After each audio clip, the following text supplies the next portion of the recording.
Welcome to my channel Radhika భక్తి మాలిక channel. ఇది నా ఛానల్ యొక్క 74వ ఎపిసోడ్. ఇందులో గ్రంథ పఠనం అనే విధానంలో భగవద్గీత గురించి 9వ అధ్యాయం గురించి వివరించడం జరిగింది. నేను ఎంత మటుకు అర్థం చేసుకున్నానో నా పరిజ్ఞానం మేరకు నేను ఇందులో వివరిస్తున్నాను నా ఛానల్లో.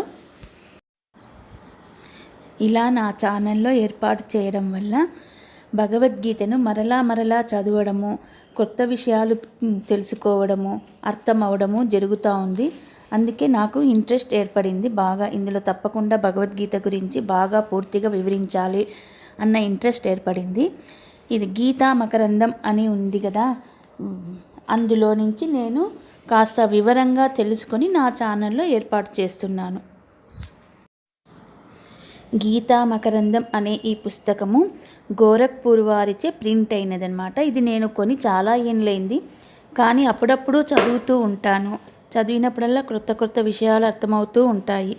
మనం ఒక్కసారి కాదు చదవడం, అలా అప్పుడప్పుడు మనము చదువుతూ ఉంటే ముందు అయిన విషయాల కన్నా మరలా కొత్త విషయాలు మనకు తెలుస్తూ ఉంటాయి.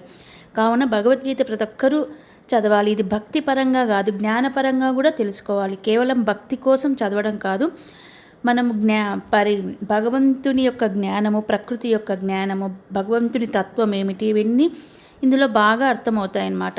కాబట్టి జ్ఞానం కోసము చదువుకోవచ్చు, మనం భక్తే ఉండాలని ఏం లేదు. మొదట మనము జ్ఞానము తెలుసుకోవడానికి భగవద్గీత చదువుతాం, కానీ ఆ తెలుసుకున్న జ్ఞానమే భక్తిగా మారిపోతుంది. ఇది నా అనుభవము. తప్పకుండా భగవద్గీత ప్రతిరోజు ఒక శ్లోకమైనా చదవండి. ఈ 9వ అధ్యాయంలో దాదాపు 34 శ్లోకాలు ఉన్నాయన్నమాట. అంతా ఒకే ఎపిసోడ్లో చాలా కష్టము, లెంత్ అవుతుంది. వివరించాలన్నా కానీ కొంచెం కష్టంగా ఉంటుంది. కాబట్టి 3 ఎపిసోడ్స్ చేస్తున్నాను. తప్పకుండా మిగతావి కూడా వినండి, ఇంట్రెస్ట్ ఉన్నవాళ్ళు. భగవద్గీతను వివరించేంత జ్ఞానము నాలో లేదు, కానీ ఆ శ్రీకృష్ణ పరమాత్మ నా ఛానల్లో నా ద్వారా చెప్పిస్తున్నాడు. ఈ విధంగా మీరు అర్థం చేసుకొని ఆ భగవానుడే నాతో నా ఛానల్లో ఈ విధంగా ఏర్పాటు చేపించినాడు అని వింటున్న వాళ్ళు అర్థం చేసుకోవాల్సిందిగా కోరుతున్నాను. ఎందుకంటే ఇప్పుడు చెప్పేవాళ్ళు చాలామంది ఎక్కువైనారు. ఒకరికి నచ్చకపోవచ్చు, కానీ ఇది భగవంతుని ఆశీర్వాదంతో నేను ఏర్పాటు చేసుకున్నానని భావిస్తూ నేను ఇందులో చెప్పడం జరిగింది. ప్రతి ఒక్కరికి భగవంతుని ఆశీర్వాదంతోనే భగవద్గీత మనకు అర్థమవుతుంది, ప్రతి ఎవరికైనా సరే. కానీ ఇందులో ఏవైనా తప్పులుంటే క్షమించండి. ముందుగా దీపలక్ష్మి శ్లోకము 108 దీపలక్ష్మి దేవతల స్తోత్రం నుండి ఈ శ్లోకము 74వ శ్లోకము. ఓం హ్రీం శ్రీం హ్రీం మంత్రలక్ష్మీ దేవ్యై నమః. ఓం మంత్రలక్ష్మీ నమస్తుభ్యం మహామంత్రవిలాసిని. మంత్రం దేహి పరం దేహి సిద్ధిం దేహి సురేశ్వరి. ఓం హ్రీం శ్రీం హ్రీం మంత్రలక్ష్మీ దేవ్యై నమః. ఓం మంత్రలక్ష్మీ నమస్తుభ్యం మహామంత్రవిలాసిని. మంత్రం దేహి పరం దేహి సిద్ధిం దేహి సురేశ్వరి. ఓం హ్రీం శ్రీం హ్రీం మంత్రలక్ష్మీ దేవ్యై నమః. ఓం మంత్రలక్ష్మీ నమస్తుభ్యం మహామంత్రవిలాసిని. మంత్రం దేహి పరం దేహి సిద్ధిం దేహి సురేశ్వరి. హరి ఓం తత్సత్. ఓం శాంతి శాంతి శాంతి. ఇంతకుముందు 8 అధ్యాయాలు నా ఛానల్లో ఏర్పాటు చేశాను. ఇది 9వ అధ్యాయము. నేను శ్లోకాలు చదవడం లేదు, కేవలం ఆ మీనింగ్ మాత్రమే చదువుతున్నాను. శ్లోకాలు అనేది తర్వాత నేను ఏర్పాటు చేస్తాను. ముందు మనము అర్థం తెలుసుకున్న తర్వాత మనం శ్లోకాలు నేర్చుకుంటే చాలా ఈజీగా నేర్చుకోగలము. ఇది నా అభిప్రాయం మాత్రమే. ఇప్పుడు భగవద్గీతలోని 9వ అధ్యాయము రాజవిద్య రాజగుహ్య యోగము. ఓం శ్రీకృష్ణ పరమాత్మనే నమః. 9వ అధ్యాయము మొదటి శ్లోకము యొక్క అర్థము. శ్రీ భగవానుడు పలికెను, ఓ అర్జున, నీవు దోష దృష్టి లేని భక్తుడవు కనుక నీకు పరమగోప్యమైన విజ్ఞాన సహిత జ్ఞానమును మరలా విశదముగా చెప్పుచున్నాను. దీనిని తెలుసుకొని నీవు ఈ దుఃఖరూప సంసారము నుండి ముక్తుడవు కాగలవు. ఇది శ్లోకం యొక్క అర్థము. ఇందులో మనకు 2 పదాల అర్థము దీని గీతామ గ్రంథంలో చాలా బాగా ఉంది. దోష దృష్టి అంటే ఏమిటి అనేది వివరంగా చెప్తాను. తరువాత విజ్ఞాన సహిత జ్ఞానము అంటే కూడా అర్థము ఇందులో నేను చెప్తాను. ఇప్పుడు ముందుగా విజ్ఞాన సహిత జ్ఞానము అని ఉంది కదా, దాని అర్థం ఏమంటే ఈ పుస్తకంలోనే ఉందండి. ఇది పరమాత్మ యొక్క నిర్గుణ నిరాకార తత్వ ప్రభావ మహత్వాది రహస్యముల సంపూర్ణ జ్ఞానమునే జ్ఞానము అందరు. అంటే ఇది సబ్జెక్ట్ అనమాట. నిర్గుణ నిరాకార తత్వ ప్రభావ మహత్యాది అనేది ఒక సబ్జెక్ట్ అనమాట. మనకు సైన్స్, సోషల్ ఇలా ఉంటుంది కదా, అది ఒక సబ్జెక్ట్. కానీ మనము దాన్ని డీప్గా తెలుసుకోవడమే విజ్ఞానము అంటారనమాట. అంటే ఇప్పుడు సగుణ నిరాకార సాకార తత్వముల లీలా రహస్య మహత్వగుణ ప్రభావాదులను సమగ్రముగా తెలుసుకొనుటయే విజ్ఞానము అనబడు. మనకు సైన్స్ అనేది ఉంటుంది, అది ఒక జ్ఞానము. కానీ దాని గురించి డీప్గా తెలుసుకోవడమే విజ్ఞానం అనమాట. అలాగే భగవంతుని యొక్క సైన్స్ అనేది నిర్గుణ నిరాకార తత్వ ప్రభావ మహత్వం అనేది ఒక సబ్జెక్ట్ లాగా. సబ్జెక్ట్ అంటే ఇప్పుడు నిర్గుణం అంటే మనము భగవంతునికి ఆకారం కల్పిస్తాము. నిరాకారం అంటే మనము విశ్వంలో భగవంతుని దర్శించడం.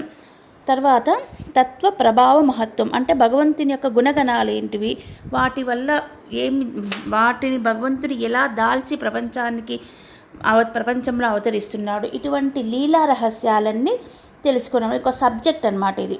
ఈ సబ్జెక్టును గురించి పూర్తిగా తెలుసుకొనడమే విజ్ఞానము అంటారు. దీనిని విజ్ఞాన సహిత జ్ఞానము అని అంటారు.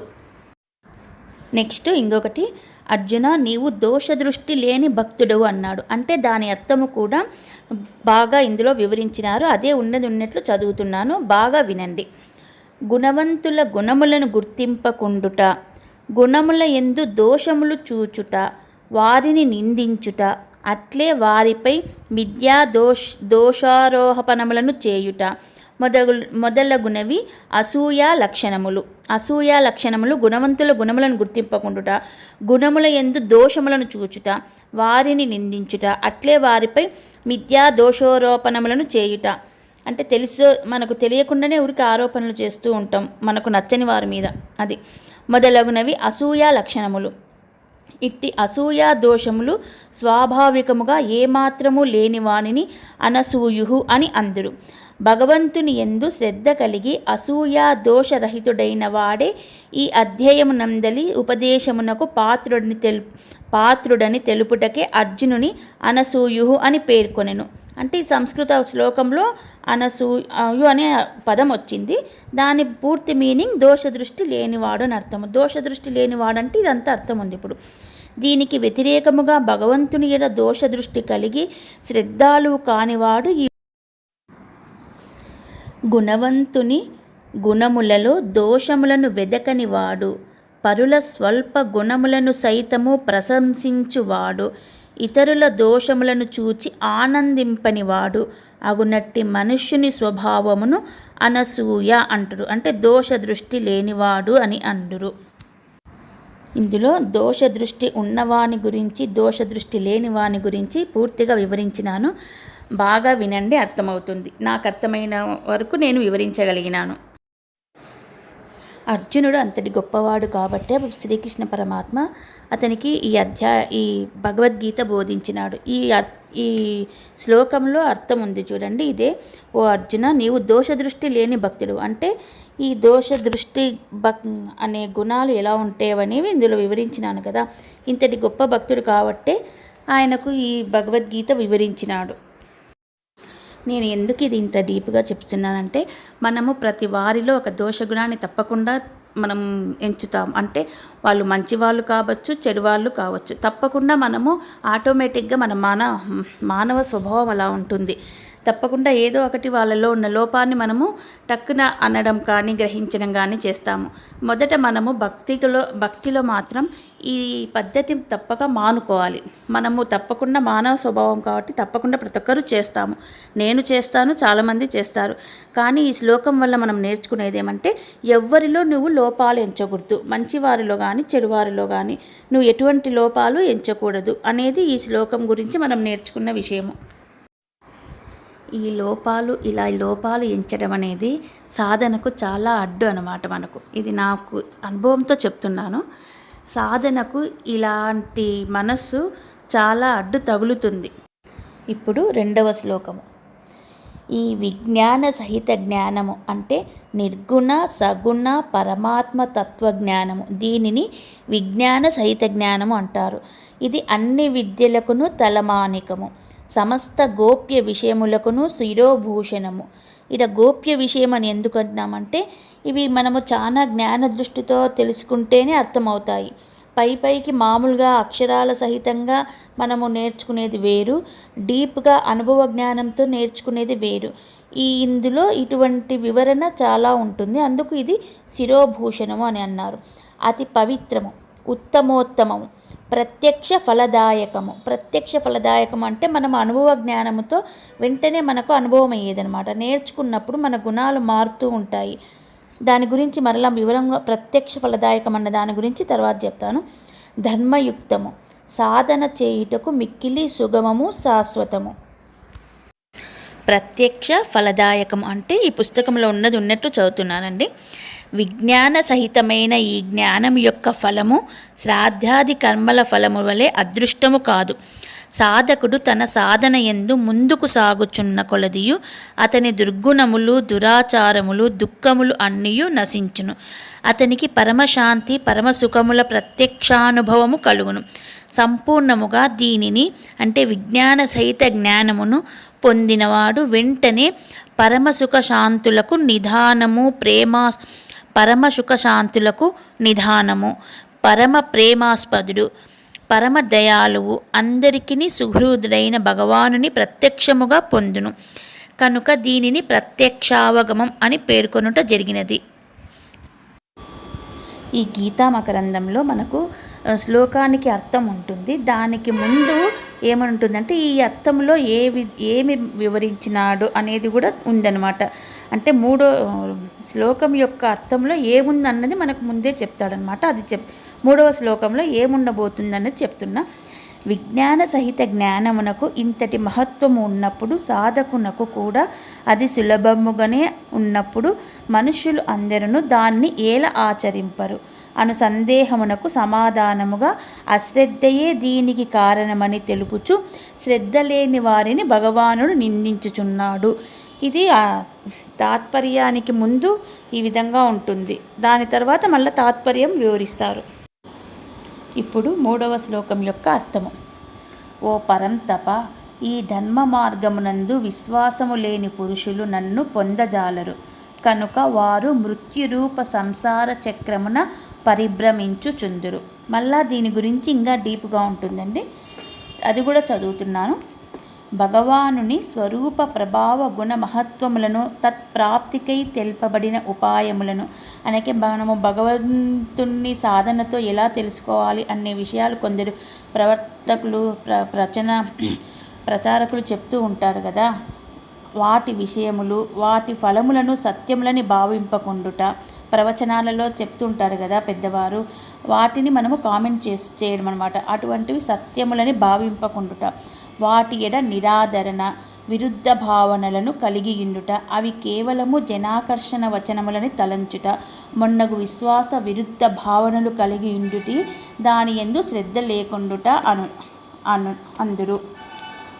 భగవాని స్వరూప గుణ ప్రభావ మహత్వాదులందు విశ్వాసము లేకపోవుటచే భక్తితో భగవంతుని సేవింపని వారు దుర్లభమైన మనుష్య జీవితమును భోగానుభవముల ఎందును ఆ భోగాదుల ప్రాప్తికై చేయు వివిధోపాయముల ఎందును వ్యక్తము చేయువారు అశ్రద్ధదానాహ అంటే శ్రద్ధ లేనివారు అని అందురు. శ్రద్ధారహితులైన వారు నన్ను చేరకే మృత్యురూప సంసారమున పరిభ్రమించుచుందురు అంటే అర్థము వివరిస్తున్నారు. మళ్ళా 84 లక్షల జీవరాశుల యోనుల 84 లక్షల జీవరాశుల యోనుల యందు తిరుగుచు ఎప్పుడో ఒకప్పుడు భగవత్ కృపచే జీవుడు సంసార చక్రం నుండి ముక్తిని పరమేశ్వర ప్రాప్తిని పొందుటకు సాధనమైన మానవ శరీరమును పొందును. ఎన్నో జీవరాశుల నుంచి మనము మానుష జన్మ పొందినామనే విషయం చెప్తున్నాడు. ఇట్టి దుర్లభమైన మానవ శరీరమును పొంది కూడా జనులు వచనముల యందు శ్రద్ధ లేని కారణమున భజన ధ్యానాది సాధనములు చేయరు. వారు భగవంతుని పొందక ఆ జన్మ మృత్యురూప సంసార చక్రమునందు పడి ఎప్పటి వలె నానా యోనులందు పరిభ్రమించుచూనే యుందురు. ఇప్పుడు 4వ శ్లోకం యొక్క అర్థము. ఇది బాగా వినండి, ఇందులో చాలా అర్థం ఉంటుంది. ఇంట్రెస్ట్ ఉన్నవాళ్ళు తప్పక బాగా వినండి. నిరాకార పరబ్రహ్మమైన నా చేతనే ఈ జగత్తంతయును జలముతో మంచువలే పరిపూర్ణమై ఉన్నది. నిరాకార పరబ్రహ్మమైన నా చేతనే ఈ జగత్తంతయును జలముతో మంచువలే పరిపూర్ణమై ఉన్నది. ప్రాణులన్నీయును నా సంకల్పమును ఆధారముగా కలిగి నాయందే అంతర్గతములై ఉన్నవి, కానీ వాస్తవముగా నేను వాటి యందు స్థితుడను కాను. ఈ శ్లోకానికి మరికొంత వివరణ అన్నమాట. ఇందులో ప్రశ్న ఇందులోనే ఉంటుంది, సమాధానం ఇందులోనే చెప్తుంది. మనం శ్లోకం యొక్క అర్థం చదివినప్పుడు మనకు ప్రశ్న ఏర్పడుతుంది. ఆ ప్రశ్న కూడా మనకు ఇందులో ఇచ్చారనమాట. అవ్యక్తమూర్తి అయిన భగవానునితో సమస్త జగత్తు ఏ విధముగా వ్యాప్తమై ఉన్నది. అవ్యక్తమూర్తి అంటే ఇక్కడ మనకు నిరాకార పరబ్రహ్మమైన నా చేతని ఈ జగత్తు సృష్టించినారు అన్నారు కదా, అది ఏ విధంగా అన్నది ఇందులో ఇచ్చారనమాట. వాయువు, తేజస్సు, జలము, పృథ్వీ అనువానిలో ఆకాశము. వాయువు, తేజస్సు, జలము, పృథ్వీ అనువానిలో ఆకాశము. ఆభరణములలో సువర్ణము. మట్టితో చేయబడిన పాత్రలలో మట్టి వ్యాప్తమై ఉన్నట్లే సమస్త విశ్వము దానిని సృజించిన సగుణ పరమేశ్వర నిరాకార రూపములో వ్యాప్తమై ఉన్నది. భగవానుడే తన ప్రకృతిని స్వీకరించి సమస్త జగత్తు యొక్క ఉత్పత్తి స్థితిలయములను నిర్వహించుచున్నాడు. అతడే ఈ సమస్త జగత్తును తన ఒక అంశమునందు ధరించుచున్నాడు. అతడొక్కడే ఈ సమస్త జగత్తునకు గతి, భర్త, నివాస స్థానము, ఆశ్రయము, ప్రభావము, ప్రళయము, స్థానము, నిధానము అయి ఉన్నాడు. ఈ విధముగా అన్నింటి ఉనికియు భగవానుని అధీనములోనే ఉన్నవి కనుక సర్వభూతములు భగవంతుని యందు స్థితమై ఉన్నట్లు తెలుపబడినది. సమస్త జగత్తు భగవానునితో పరిపూర్ణమై ఉన్నప్పుడు నేను ఆ భూతములన్నింటిలోనూ స్థితుడను కాను అని అనడంలో ఆంతర్యమేమి. అన్నీ భగవంతునిలో ఉన్నాయి, కానీ వాటిలో నేను లేను అంటున్నాడు. ఇది అర్థం చేసుకోవడం చాలా కష్టము. నాకు చాలా రోజుల వరకు అసలు అర్థం కాలేదు ఈ మ్యాటర్ అన్నమాట. నాలో అన్నీ ఉన్నాయి, కానీ నేను వాటిలో లేను అంటున్నాడు. దానికి కింద వివరంగా ఇచ్చారు, నిదానంగా వినండి. సమస్త జగత్తు భగవానుని నుండి వచ్చింది, కానీ ఈ భగవంతునితో ఏర్పడిన ఈ జగత్తులో భగవంతుడు స్థితుడు కాడు, అంటే స్థిరంగా ఉండడు. సమస్త జగత్తు భగవానునితో పరిపూర్ణమై ఉన్నప్పుడు నేను ఆ భూతములన్నింటిలోనూ స్థితులను కాను అనుటకు వివరం ఉంది, వినండి. మేఘములలో ఆకాశము వలె సమస్త జగత్తునందును వ్యాప్తమై ఉన్నప్పటికీ భగవానుడు దానికి సర్వదా అతీతుడు. మేఘములలో ఆకాశము వలె సమస్త జగత్తునందును వ్యాప్తమై ఉన్నప్పటికీ భగవానుడు దానికి సర్వదా అతీతుడు, సంబంధరహితుడు. మేఘములు నశించినను ఆకాశం ఉన్నట్లు సమస్త జగత్తు నశించినను భగవానుడు ఎట్టి మార్పు లేకుండా ఉండును. జగత్తు నశించుట వలన భగవంతుడు నశింపడు. ఈ జగత్తు యొక్క వాసనయు లేనప్పుడు మహాప్రళయ కాలమున భగవానుడు తన మహిమ యందు స్థితుడై ఉండును. నేను భూతముల యందు స్థితుడను కాను అనుటలోని ఆంతర్యమిదే. అనగా భగవానుడు తనకు తానే నిత్యస్థితుడై ఉండును.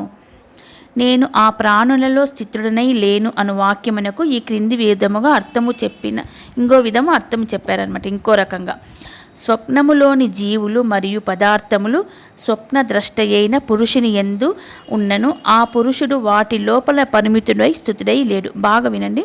స్వప్నములోని జీవులు మరియు పదార్థములు, మనకు కళలు వస్తుంటాయి కదా, కళలో కనిపించే వస్తువులు ఇవన్నీ స్వప్నద్రష్టయైన పురుషుని యందు ఉన్నను, ఆ పురుషుడు వాటి లోపల పరిమితుడై స్థితుడై లేడు. పైగా బయట కూడా కలడు. అంటే మనము కలలో మనము ఉంటాము, కానీ మనము బయట కూడా ఉంటాము కదా. అట్లే జగత్తంతియు భగవంతుని ఒక అంశ యందు ఉండుట వలన భగవానుడు దాని యందు సర్వత్రా వ్యాప్తుడై ఉన్నను, దానికి పరిమితుడు కాడు. పైగా బయటనను కలడు. స్వప్నద్రష్ట అయిన పురుషుడు స్వప్న పదార్థములన్నింటినీ స్వప్నావస్థ యందు ప్రత్యక్షముగా చూచుచున్నను, అతనికి స్వప్న క్రియలతో పదార్థములతో వస్తుత ఎట్టి సంబంధము లేదు. మనము కళ చూస్తూ ఉంటాము, కానీ మనకు ఆ కళకు ఎటువంటి సంబంధం ఉండదు, మనము బయట కూడా ఉంటాము. అలాగే భగవంతుడు కూడా వివరిస్తున్నాడు. అతడు స్వప్న సృష్టి కంటెను సర్వదా అతీతుడు, సంబంధరహితుడు. ఈ స్వప్న పురుషుడు స్వప్నమునకును ముందును కలడు, స్వప్న కాలమునందును కలడు, స్వప్నానంతరము ఉండును. అట్లే భగవంతుడు సర్వదా ఉండును. జగత్తంతయు నశించినను అతడు శాశ్వతముగానే ఉండును. పైగా జగత్తు యొక్క వాసన లేని చోట కూడా భగవంతుడు తన మహిమలతో విలసిల్లుచూనే ఉండును. ఈ విధముగా దాని నుండి ఆయన సర్వదా అతీతుడు, నిర్లిప్తుడొకటి వలన దాని యందు స్థితుడు కాడు. స్వప్నము ఎందలి పదార్థములన్నీను వస్తుతః స్వప్నద్రష్టయైన పురుషుని కంటెను అభిన్నములను, అతని స్వరూపములను అగుట వలన అవి అతని యందు వేరుగా లేవు. పైగా అవియే అతడు. అట్లే సమస్త జగత్తును భగవంతునికి అభిన్నమై అతని స్వరూపమే అగుట వలన అతని యందు అవి వేరుగా లేవు. పైగా అవియే అతడు. ఈ విధముగా భగవానుడు జగత్తునకు ఆధారము మరియు దానికంటే అతీతుడగుట వలన, అట్లే జగత్తు అతని స్వరూపమే అగుట వలన అతడు జగత్తునందు స్థితుడు కాడు. ఈ కారణమున చేతనే జగత్తు యొక్క అణువణువును వ్యాప్తమై ఉన్నను, వస్తుతః వాటిలో లేననియు తన మహిమయందే నిశ్చల స్థితిలో ఉన్నాననియు భగవానుడు పలికెను. మనకు కళ వస్తుంది కదండి, స్వప్నం వస్తుంది. మనము కళలో మనము కనపడతాము, వస్తువులు కనపడుతుంటాయి, కానీ మనము అందులో ఉండమన్నమాట. మనముగానే ఉంటాము. అలాగే భగవంతుడు కూడా తన స్థానం ఏదో తను ఉంటాడు. తన నుంచి తనలోని ప్రకృతిని ఆధారము చేసుకొని ఈ సృష్టిని నిర్మిస్తాడు, ఈ జగత్తును సృష్టించాడు. ఈ జగత్తును సృష్టించినప్పుడు భగవంతుడు మనం ఇందులో ఉన్నాడు అనుకుంటాము, కానీ ఉండడనమాట. అంటే స్థితమై ఉండడనమాట. భగవంతుని శక్తి మాత్రమే ఈ జగత్తులో ఉంటుంది. సంపూర్ణ భగవంతుడు నిరాకార రూపంలో తన స్థానంలో తను ఉంటాడు. 5వ శ్లోకం యొక్క అర్థము. ఈ ప్రాణులన్నీయును నాలో స్థిరముగా లేవు. ఈశ్వరీయమైన నా యోగ శక్తిని చూడుము. ఈ భూతములన్నింటినీ సృష్టించినదియు పోషించినదియు నేనే అయినను యథార్థముగా నా ఆత్మ వాటి యందు స్థితమై ఉండదు. ఇది చాలా కన్ఫ్యూజ్ అవుతుంది, చాలా డీప్గా అర్థం చేసుకోవాలన్నమాట. వీటన్నింటినీ సృష్టించేది ఇందులో కూడా 4వ శ్లోకం యొక్క అర్థమే ఉంటుంది. అన్ని భూతముల యందు సృష్టించింది నేను, కానీ నేను వాటిలో లేను అని చెప్తున్నాను కదా. అది యథార్థముగా నా ఆత్మ వాటి యందు స్థితమై ఉండదంటే స్థిరమై ఉండదని అర్థము. పై శ్లోకం యొక్క భావనే దీనికి. అన్ని భూతములన్నింటినీ తన ఈశ్వరీయమైన యోగ శక్తితే సృష్టిస్తాడనమాట. అంటే నిరాకార స్వరూపము నుండి సమస్త జగత్తు యొక్క ఉత్పత్తియు ధారణ పోషణలు జరుగుతున్నవి. నిరాకార స్వరూపం నుండి భగవానుడు తన యోగ మాయతో సృష్టిని చేస్తున్నాడు. అర్జున, నా అసాధారణ యోగశక్తి ఎంత ఆశ్చర్యకర్యమో చూడుము. జగత్తంతయు నాయందే ఉన్నట్లే కనబడుచున్నది. వస్తుతః నేను తప్ప మరి ఏదీనూ లేదు. మనుష్యుని దృష్టిలో జగత్తు ఉన్నంత వరకును అంతయు అతనిలోనే స్థితమై ఉండును. అతడు తప్ప ఈ జగత్తునకు ఇతర ఆధారమేదీనూ లేదు. వాస్తవముగా అన్నీయును అతడే. అతడు తప్ప మరి వేరేదేమీయూ లేదు. సాధకునకు భగవత్ సాక్షాత్కారమైనంతనే ఈ విషయము స్పష్టమగును. అప్పుడు అతని దృష్టిలో భగవంతుని కంటే వేరైన వస్తువు ఏదియూ ఉండదు. కనుక సర్వభూతములను వస్తుతః అతనిలో స్థితములు కానే కావు అని భగవద్వచనముల అభిప్రాయము. అర్థం ఏమంటే భగవంతుని నుంచి ఏర్పడిన జగత్తు భగవంతునిలో స్థిరముగా కాదు అని అర్థము. భగవంతునిలో స్థిరముగా ఉండదు. కానీ భగవంతుని యోగ శక్తి ద్వారా ఈ జగత్తు ఏర్పడుతుంది. ఈ జగత్తు భగవంతునిలో స్థిరము కాదు. ఇప్పుడు 6వ శ్లోకం యొక్క అర్థము. ఆకాశము నుండి ఉత్పన్నమై సర్వత్రా సంచరించుచున్న విస్తృతమైన వాయువు సర్వదా ఆకాశమునందే స్థితమై ఉండును. అట్లే నా సంకల్పము ద్వారా ఉత్పన్నమైన భూతములు అంటే ప్రాణులు అన్నియును నాయందే స్థితమై ఉండును అని ఎరుంగుము. ఇది చాలా కన్ఫ్యూజ్ ఉంటుందండి, నీట్గా వినండి. వాయువు సర్వత్రా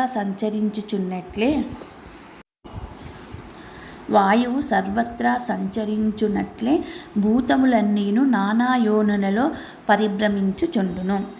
వాయువు ఆకాశము నుండి ఉత్పన్నమై ఆకాశమునందే స్థితమై ఆకాశమునందే లీనమై ఉండును. ఆకాశం నుండి మనకు వాయువు ఉత్పన్నమవుతుంది. అది ఆకాశమునందే ఉంటుంది, ఆకాశంలోనే లీనమై ఉంటుంది. అన్ని పరిస్థితుల యందును అన్ని సమయముల యందును వాయువునకు ఆధారము ఆకాశమే, గాలికి ఆధారము ఆకాశమే. ఆకాశములో గాలి ఉంటుంది, అది స్థితమై ఉంటుంది. ఎగ్జాంపుల్ చెప్తున్నాడనమాట. ఆకాశమునందు వాయువు స్థితమై ఉన్నట్లు భూతములన్నీ నాయందే స్థితమై ఉన్నవి. అంటే ఆకాశము వలె భగవానుడు సముడు, నిరాకారుడు, అకర్త, అనంతుడు, అసంగుడు, నిర్వికారుడు. వాయువు వలె సమస్త చరాచర భూతములు భగవంతుని నుండియే ఉత్పన్నములై అతనియందే స్థితమై అతనియందే లీనమగుచున్నవి. వాయువు యొక్క ఉత్పత్తి స్థితి లయములు ఆకాశమునందే కలుగుట వలన అది ఎప్పుడునూ ఏ పరిస్థితిలోనూ ఆకాశము నుండి వేరుగా ఉండదు, సదా ఆకాశమునందే స్థితమై ఉండును. అట్లయినప్పటికీ ఆకాశమునకు వాయువుతో గాని దాని గమనాది వికారములతో గాని ఎట్టి సంబంధము ఉండదు. ఆకాశము వాయువునకు సదా అతీతమైనది. అదే విధముగా సమస్త ప్రాణుల ఉత్పత్తి స్థితి లయములు భగవంతుని సంకల్పము పైననే ఆధారపడి ఉండుట వలన సమస్త భూత సముదాయము సర్వదా భగవంతుని యందే స్థితమై ఉండును. అయినను భగవానుడు ఆ భూతములు, ఇక్కడ భూతములు అంటే ప్రాణము, జగత్తు, ఆ భూతములకు సర్వదా అతీతుడు కనుక అతని యందు ఎన్నడూను ఏ విధమైన వికారములు ఉండవు. దీని అర్థం ఏమంటే, మనకు కళ వస్తుంది కదండి, కళ మన లోపలే ఉంటుంది కానీ మనకు బయట ఉండదు. అలాగే ఈ జగత్తంతయు నిరాకార స్వరూపమైన భగవంతుని లోపలే ఉండనమాట.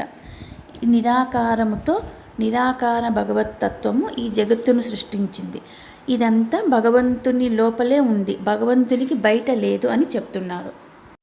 7వ శ్లోకం యొక్క అర్థము. ఓ కౌంతేయ, కల్పాంతమునందు భూతములన్నీను నా ప్రకృతినే చేరును, అనగా ప్రకృతిలో లీనమగును.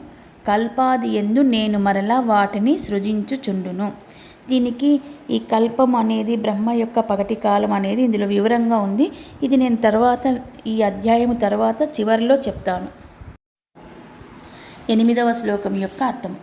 తమ తమ స్వభావ వశమున పరతంత్రమై ఉన్న భూత సముదాయమును నా ప్రకృతిని ఆశ్రయించి మాటి మాటికి వాటి కర్మానుసారము సృజించుచున్నాను.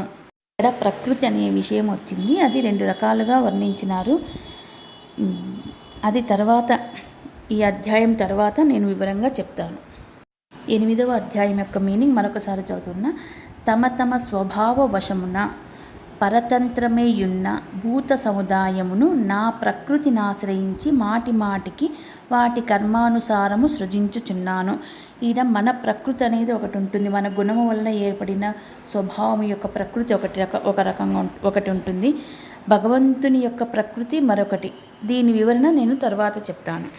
ఇప్పుడు 9వ శ్లోకం యొక్క అర్థం. ఓ అర్జున, ఆ సృష్ట్యాది కర్మల యందు ఆసక్తి రహితుడనై ఉదాసీనుని వలె నున్న నన్ను ఆ కర్మలు బంధింపవు. అంటే మీనింగ్ వల్ల ఆ కర్మలు అను పదములు ఏ కర్మలను సూచింపబడుచున్నవి, వాటి యందు భగవంతుడు ఆసక్తి రహితుడై ఉదాసీనుని వలె ఉండుట అనగానేమి. జగత్తు యొక్క సృష్టి స్థితి లయముల నిమిత్తమై ముందు శ్లోకమున వర్ణింపబడినట్లు భగవంతుని ద్వారా వేరువేరు కర్మలన్నింటినీ అకర్మలు అను పదము సూచించును. భగవానుడు ఆ కర్మల యందు కాని వాటి ఫలముల యందు కాని ఏ విధముగాను ఆసక్తుడు కాడు. కేవలము ఆయన యొక్క పర్యవేక్షణలో అధ్యక్షతన ప్రకృతి ద్వారా ప్రాణుల గుణ కర్మానుసారము వాటి ఉత్పత్తి మొదలగునవి జరుగును. ఆ సృష్ట్యాది క్రియల యందు భగవంతుడు కర్తృత్వాభిమానమును గాని పక్షపాతమును గాని కలిగియుండగా నిర్లిప్తుడుగా నుండును. కర్మల యందు గాని వాటి ఫలముల యందు గాని ఆసక్తుడు కాకుండుట వలన వాటి యందు కర్తృత్వాభిమానము పక్షపాతము లేని కారణమునను ఆ కర్మలు అతనిని బంధింపవు. ఇతరులకు కూడా జనన మరణ హర్ష శోక సుఖదుఖాది కర్మఫల రూప బంధముల నుండి విముక్తి లభించుటకు ఇదియే సుగమమైన ఉపాయము. ఈ తత్వమును గ్రహించి ఇదే విధముగా కర్తృత్వాభిమానమును గాని ఫలాసక్తి గాని లేకుండా కర్మలను ఆచరించు మనుషుడు కర్మబంధముల నుండి అవలీలగా ముక్తుడగును. ఇక్కడ చాలా కన్ఫ్యూజ్ అండి. మనం ఏమనుకుంటాం, భగవంతుని ఆజ్ఞ లేనిది ఏది జరగదు, అంతా భగవంతుని నిర్ణయం అంటాం. కానీ ఇందులో ఏమంటున్నాడంటే మన గుణముల స్వభావమును బట్టే భగవంతుడు మన కర్మలను సృష్టించి పంపిస్తున్నాడు అని అర్థం. కేవలము ఆయన యొక్క పర్యవేక్షణలో ప్రకృతి ద్వారా ప్రాణుల గుణ కర్మానుసారము వాటి ఉత్పత్తి మొదలగునవి జరుగుతున్నవి. మన గుణ కర్మానుసారము ద్వారానే మన గుణ కర్మల స్వభావము వలనే మనకు కర్మ అనేది ఏర్పడుతుంది. అదే భగవంతుడు సృష్టించి మరలా మనకు జన్మ ఇస్తున్నాడు. ఇది మనం ఏమనుకుంటాం, అంతా భగవంతుని నిర్ణయం అది అనుకుంటాం. కానీ ఇక్కడ భగవంతుడు జడ్జి మాత్రమే. మన కర్మలకు మనమే బాధ్యత వహించాలన్నమాట. జడ్జి అనేది ఎందుకన్నానంటే, మన కర్మలకు నేరస్తుని కర్మలకు జడ్జి ఏ విధంగా శిక్ష విధిస్తాడో, కానీ జడ్జికి ఏ సంబంధము లేదు నేరస్తుని కర్మల వల్ల. నేరస్తునికి శిక్ష విధించడం వరకే జడ్జి బాధ్యత. ఇక్కడ జడ్జి అనేది భగవంతుడైతే నేరస్తుడు అనేవాళ్ళు మనము. మన కర్మానుసారమే మనకు ప్రారంధం అనేది ఏర్పడుతుంది. అంతేకాని ఇందులో భగవంతుడి ప్రమేయం అంటూ ఏదీ ఉండదు. కేవలం తను సాక్షిభూతుడు మాత్రమే. ఇప్పటి వరకు 9 శ్లోకాలు చదివానండి. ఇదే చాలా కన్ఫ్యూజ్ అయిపోయింది నాకు చెప్పడానికి కూడా. ఇది చాలు. నెక్స్ట్ ఎపిసోడ్లో 10వ శ్లోకం నుంచి మరలా బిగించేస్తాను. ఇప్పుడు ఈ అధ్యాయంలో మనం తెలుసుకున్నది ఏమంటే, దోష దృష్టి లేకుండా మనం ఉండాలి. భగవంతుని విజ్ఞాన సహితంగా తెలుసుకోవాలి. ఈ జగత్తంతా భగవంతుని నుంచి వచ్చింది, కానీ ఈ భగవంతుడు ఇందులో స్థితుడు కాడు. ఈ జగత్తు భగవంతునిలో స్థిరంగా ఉంటుంది, కానీ భగవంతుడు ఇందులో స్థితుడు కాడు అనేది తెలుసుకున్నాము. మన కర్మానుసారమే మనకు భగవంతుడు మరలా సృష్టి ఆది యందు మనకు జన్మని కల్పిస్తున్నాడు. మన కర్మలకు మనమే బాధ్యులము. ఇది మాత్రం అందరూ బాగా అర్థం చేసుకోవాలి ఈ వర్డ్. హరి ఓం తత్సత్. శ్రీకృష్ణ పరమాత్మకు జై. నెక్స్ట్ ఎపిసోడ్ కూడా తప్పక వినవలసిందిగా కోరుతున్నాను.